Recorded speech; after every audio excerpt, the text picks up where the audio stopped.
Ven Espíritu Santo, inflama nuestros corazones en las ansias redentoras del corazón de Cristo, para que ofrezcamos de veras nuestras personas y obras en unión con Él por la redención del mundo. Señor mío y Dios mío Jesucristo, por el corazón inmaculado de María, me consagro a tu corazón y me ofrezco contigo al Padre en tu santo sacrificio del altar, con mi oración y mi trabajo, sufrimientos y alegrías de hoy, en reparación de nuestros pecados y para que venga a nosotros tu reino.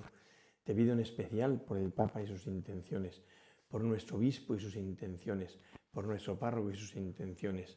Oh Señora mía, oh Madre mía, yo me ofrezco del todo a ti y en pleno mi filial afecto te consagro en este día mis ojos, mis oídos, mi lengua y mi corazón. En una palabra, todo mi ser, ya que soy todo tuyo, oh Madre de bondad. Guárdame y defiéndeme como cosa y posesión tuya. Amén. Nuestra Señora de los Apóstoles ruega por nosotros. Vamos a contemplar este Evangelio tan bonito, tan sencillo, tan típico del Evangelio, ¿no? Que es precisamente un día de la vida de Jesús en Cafarnaún, donde Jesús participa de la vida de Cafarnaún, bueno, pues lo que aquí se hace en Cafarnaún. Dice el Evangelio así: en aquel tiempo, al salir Jesús de la sinagoga, entró en la casa de Simón. La suegra de Simón estaba con fiebre muy alta y le rogaron por ella. Él, inclinándose sobre ella, increpó a la fiebre y se le pasó. Ella, levantándose enseguida, se puso a servirles.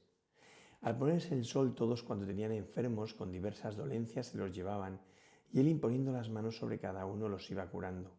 De muchos de ellos salían también demonios que gritaban y decían: «Tú eres el Hijo de Dios». Y los increpaba y no les dejaba hablar, porque sabían que él era el Mesías. Al hacerse de día salió y se fue a un lugar desierto. La gente lo andaba buscando y, llegando donde estaba, intentaba entretenerlo para que no se separara de ellos. Pero él les dijo: «Es necesario que proclame el reino de Dios también a las otras ciudades, pues para esto he sido enviado». Y predicaba en las sinagogas de Judea. Este evangelio, sabemos, es por supuesto que he tomado el evangelio de San Marcos, que yo creo que quizá lo explica un poco más, ¿no? San Lucas ha elaborado un poco este evangelio, pero dicen cosas bien bonitas, ¿no?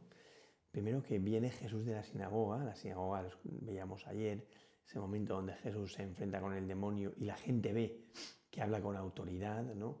No como los escribas y fariseos, ve que su palabra se cumple, que su palabra es una palabra eficaz, ¿no? Que a la vez viene de una vida verdadera, ¿no? O sea, que es su propia vida la que predica, ¿no? Y que sale del fondo de su ser, o sea, que es una palabra como caldeada en el corazón de Jesús y que nace de su propia esencia, exusía, como veíamos ayer. Bueno, el caso es que viene de la sinagoga, o sea, Jesús empieza el día en la sinagoga, ahí predica, viene de la sinagoga, dice, y entró en casa de Simón. No olvidemos que está en Cafarnaún, que Cafarnaún, desde este momento, cuando Jesús llama a los apóstoles, se convierte en la ciudad de Jesús. La casa de San Pedro va a ser identificada como la casa de Jesús, tanto que cuando Jesús está en casa de Simón, se dice, sabían todos que había llegado a casa, ¿no? O sea que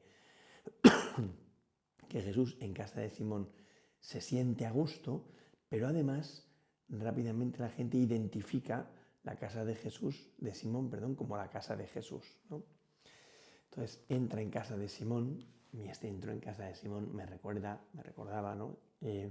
A la entrada de Jesús en casa de Zaqueo, que dice: hoy ha llegado la salvación a esta casa, ¿no? O sea, Jesús solo con su presencia llena todo de la salvación, ¿no? Y esto recuerda el cántico espiritual de San Juan de la Cruz, cuando dice: mil gracias derramando pasó por estos sotos con presura, y yéndolos mirando, con solo su figura cubiertos os dejó de su hermosura, ¿no? O sea, por su propia presencia los lugares se empapan de Espíritu Santo. Y esto me parece a mí que es muy bonito y que deberíamos aprenderlo, porque a veces pensamos que la evangelización depende de que yo diga muchas cosas, haga muchas tácticas o lo que sea, ¿no? Y no es así. La evangelización depende de que yo sea lo que tengo que ser, ¿no? O sea, Yo tengo que hablar lo que tengo que hablar, pero porque estoy empapado del Espíritu Santo, porque vivo como testigo de Jesucristo, por donde paso, eso debería ya llenarse de la gracia del Espíritu Santo. Pero no porque me empeñe en hacer una táctica comercial apostólica, sino por ser lo que soy. Porque el buen perfume, la buena esencia, donde está, empapa todo de buen olor, ¿no? Bueno, pues así tiene que ser el cristiano, como Jesús. Entra en casa de Simón y toda la casa se llena de salvación, o sea, todo se empapa de salvación. De hecho, el Evangelio que va mostrando es cómo todos los aspectos de donde Jesús está se llenan de vida. Pasa por la sinagoga, el demonio se delata y es expulsado. Va a casa de Simón, la suegra es curada, le traen los enfermos y todos son restablecidos. También por lo que Jesús luego hace. Pero por donde pasa, Él va dejando una estela de salvación, porque Jesús es salvación. Tú le pones por nombre Jesús porque Él salvará. Jesús significa salvación. Entró Jesús en casa de Simón, quiere decir, entró la salvación a casa de Simón, ¿no? En casa de Simón, pues está la suegra en cama con fiebre muy alta, ¿no? De hecho, una de las cosas que muestra justo al principio del Evangelio, aquí San Lucas y San Marcos también, es este primer día de la vida de Cristo, o un día de la vida de Cristo, no sabemos si el primero de la vida apostólica, pero un día de la vida de Cristo, y lo que va mostrando es cómo la mera presencia de Cristo vence el pecado original y sus consecuencias. ¿Cuáles son sus consecuencias? La enfermedad, el poder del demonio, el pecado, la muerte.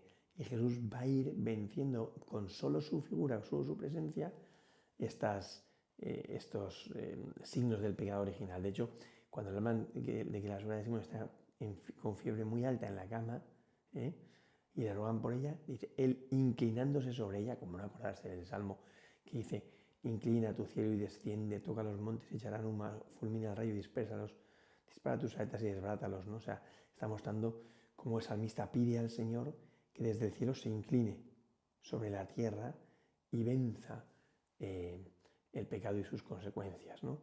Y venza la maldad, venza a sus enemigos, que es el pecado y sus consecuencias. Entonces, él inclinándose sobre ella, esta es la actitud de Dios, ¿no? Dios se inclina sobre la humanidad, Dios se acerca a la humanidad, ¿no? Eso lo dice de dos maneras el Evangelio. Una, inclinándose; dos, imponiendo las manos. Las dos maneras son como un acercamiento desde arriba hacia abajo de Dios sobre la humanidad, ¿no? Inclinándose sobre ella, increpó a la fiebre. Y es bonito porque la palabra que utiliza San Lucas es la misma que con el demonio. Increpó al demonio, Jesús le estaba diciendo, le increpaba, ¿no? Increpó es mandó a la fiebre, ¿no? Entonces, Jesús tiene poder sobre la maldad y sobre sus consecuencias. Por eso, increpa la fiebre y se le pasó, desapareció. O sea, donde está Jesús, Él ordena. ¿Y qué es lo que ordena? Ordena que se establezca la vida. Increpó a la fiebre y se le pasó. Y ella, levantándose enseguida, se puso a servirles. Es todo precioso, ¿no? Porque es Dios que se inclina sobre la humanidad, manda al pecado original y sus consecuencias que desaparezca, ¿no?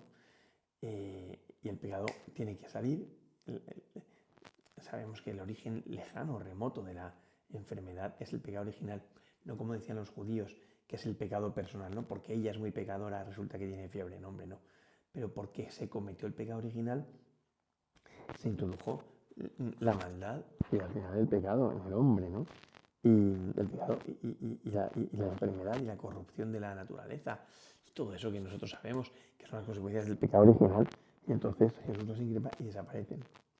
Y dice, ella levantándose enseguida se puso a servirles. Todo es precioso, como digo, porque es ella levantándose enseguida.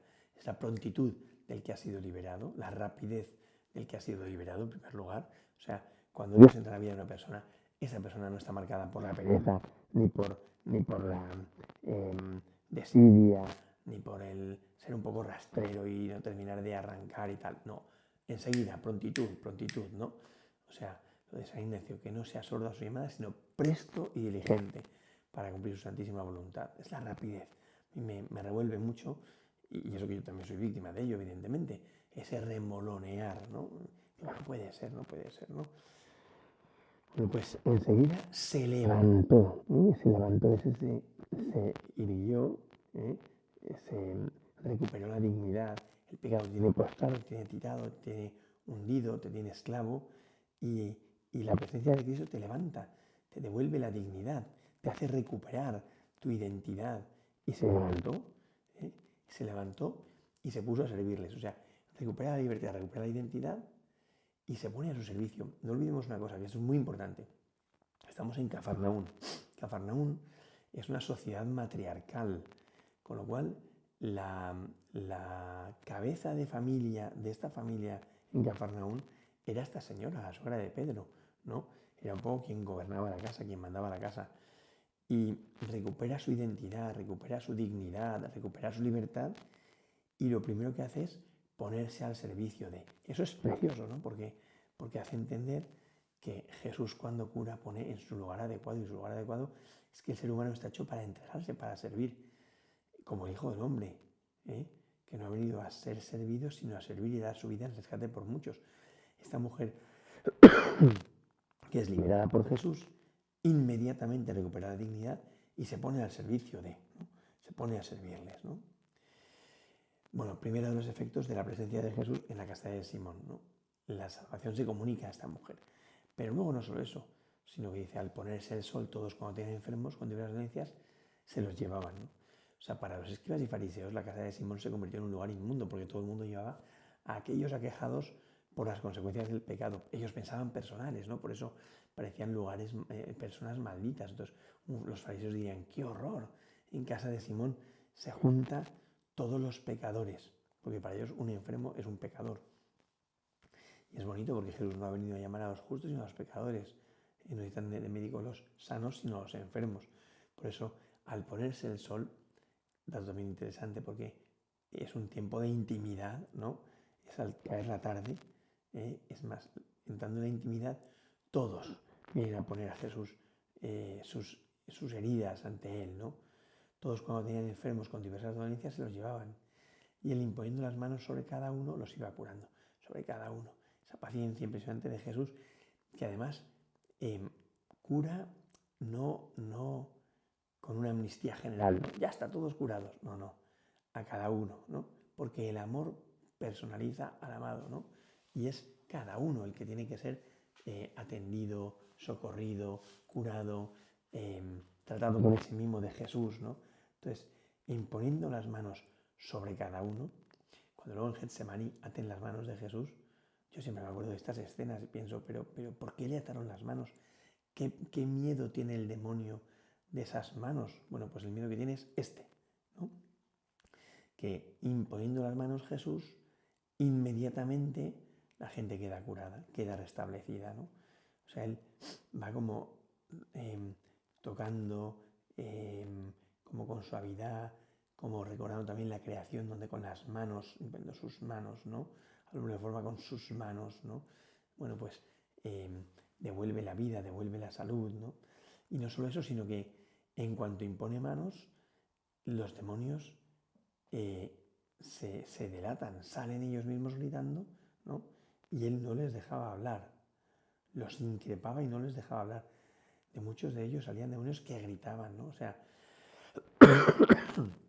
en cuanto Jesús se acerca, sucede como en la sinagoga, que el demonio no lo soporta y se pone a pegar gritos, ¿no? Porque percibe la santidad que impide su presencia.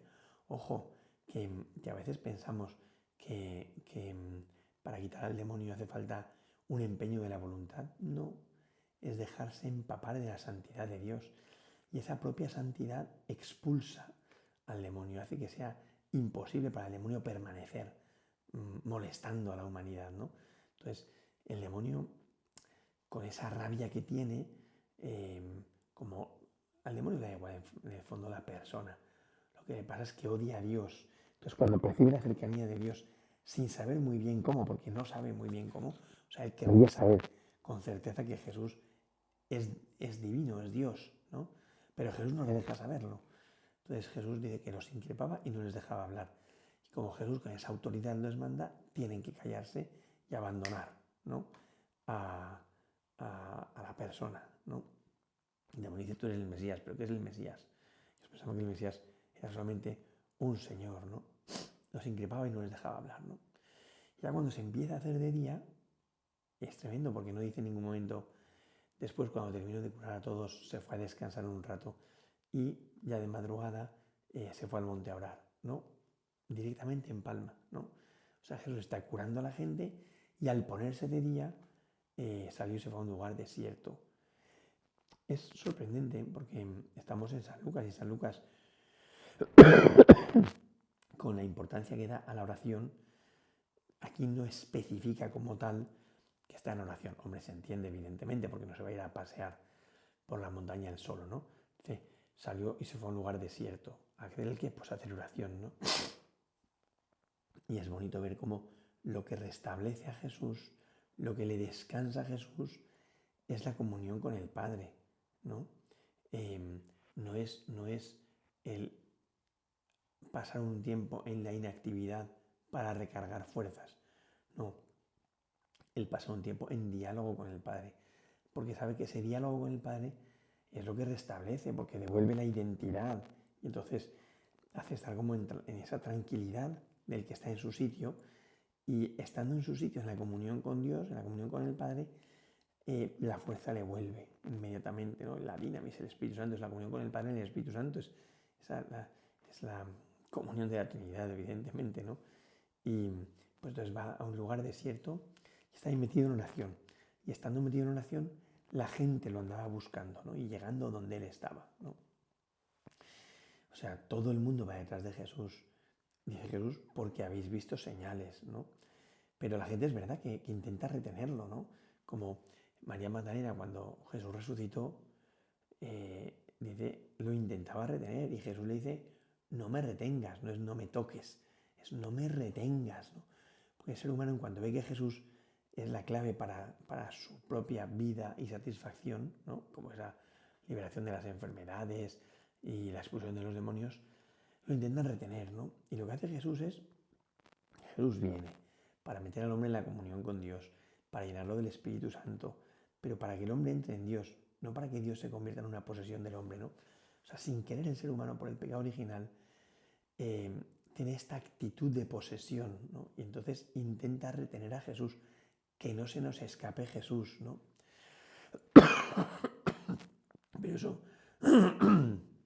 perdón, pero eso no es propio de esa relación verdadera en libertad y en verdad con Dios, ¿no? Porque es una relación de amor donde uno vive en el otro y el otro en el uno, pero por una relación de amor, no de posesión. No es retener a Jesús para que no se escape, agarrarlo carnalmente y que no se nos escape, ¿no? Intentamos retenerlo para que no se separara de ellos. Pero si no es así, porque por la redención la humanidad quedará definitivamente vinculada a Dios, ¿eh? Y desde entonces el hombre vive en el seno de la Trinidad y la Trinidad inhabita al hombre. O sea, ya no hay una separación, ¿no? Pero intentan retenerlo, ¿no?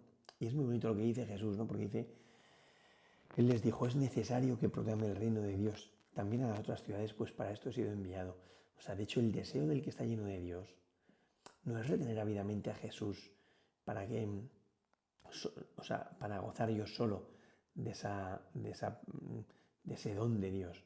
El deseo del que está lleno de Dios es que Dios lo sea todo en todos, de tal manera que ya no quede espacio al diablo, sino que toda la humanidad viva en Dios. Y eso sería, vamos, eso es el triunfo definitivo de la redención. Por eso Jesús va por las ciudades predicando en las sinagogas de Judea, ¿no? O sea, va predicando. ¿Por qué? Pues porque para eso ha sido enviado. Hay un dato curioso, y es que todo este pasaje empieza en Cafarnaún. Cafarnaún es Galilea, ¿no?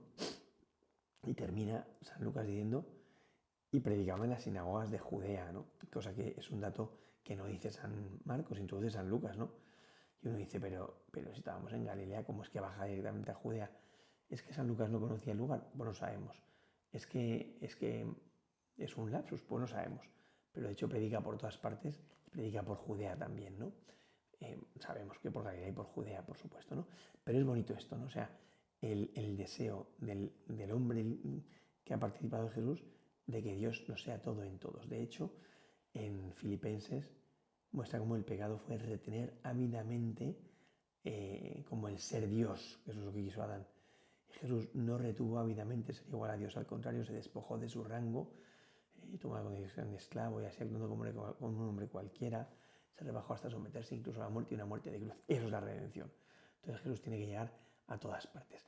Ojalá que nosotros dejemos que el Señor entre en nuestra vida con su salvación, que nos empape totalmente y que impregne todos nuestros lugares. Gloria al Padre, y al Hijo, y al Espíritu Santo, como era en el principio, ahora y siempre, por los siglos de los siglos. Amén.